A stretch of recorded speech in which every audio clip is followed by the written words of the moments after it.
fellow crusaders, whether officially or unofficially yet. Well, when I learned na malaman ko na ako pala ay may CA, big CA means cancer,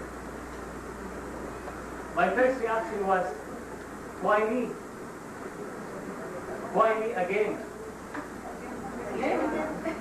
Not cancer, previously. Because 4 months earlier, that was April this year, I just had my 8th operation. Of course, that 8th operation was a breeze. It was just hemorrhoidectomy.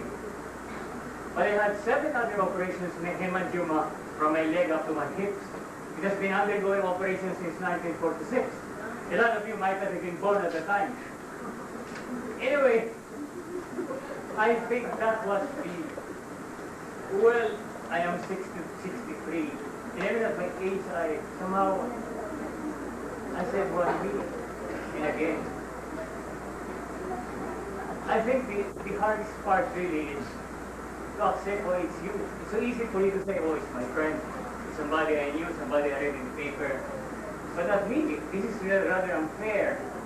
Even in my own family, not one of them has been operated on. We had 8 brothers and sisters, no?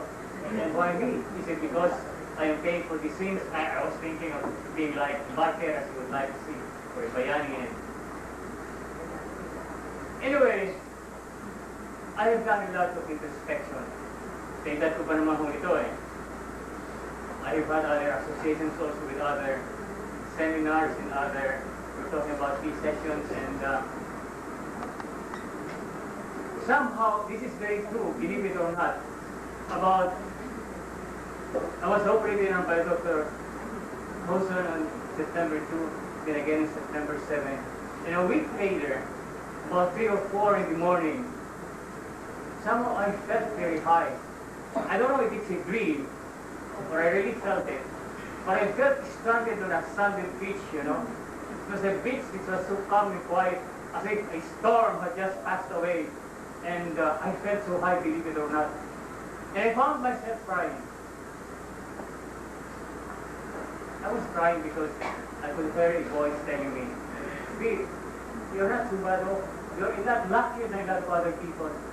How many know that they have what you've got? They have been operated on and are able to fight, to live. Okay, you have by the time 10 operations, because they operated 10 times. Still, when you come to it, you're not better off. Your friends, your office is very supportive. You have a first-rate doctor. And, you know, you believe it or not, at that moment, at 8 or 9 o'clock, I started calling the office. I started calling my friends, and I told them, the crisis is over. Would you believe that I have conquered it?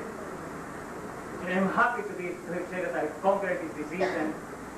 But of course, that was pure euphoria speaking.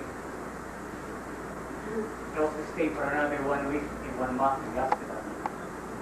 But at that point, I mean, whether it's contrived or not, I would say that very moment, 3 or 4 o'clock in the morning, whether it was a dream, and I was telling my friends it's there. I was on a sandy beach as if a storm had just passed away, and I was the only survivor there, and I said, somebody was telling me, Fid, you are very lucky after everything. So, if there's anything I could share with you, my friends, it's really that act of acceptance. I said to myself, well, this is my 10th operation. That was the other minor ones, and I'm to be operated on again on Tuesday by Dr. Hosen for my colostomy to be back. Again, heart, I am also the same case as you are. And of course, I look forward to next year here.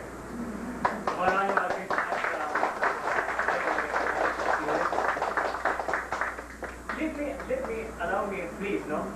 Maitulutan ninyo ako at this time to pay tribute. Dr. Hosen paid tribute to us as warriors, as those who have suffered.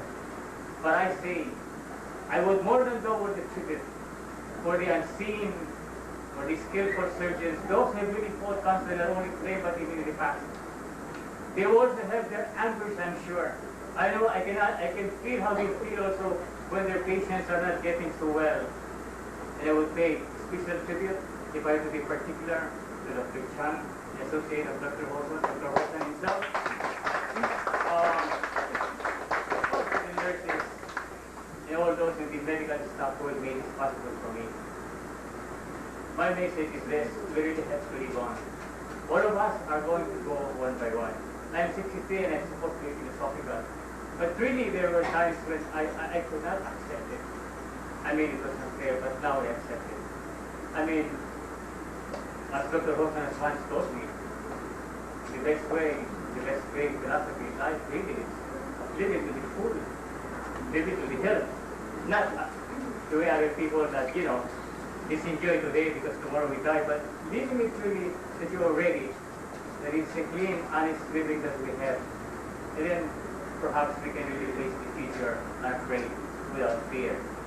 And that answer is just one of those things which we really have to find our life. Thank you, fellow.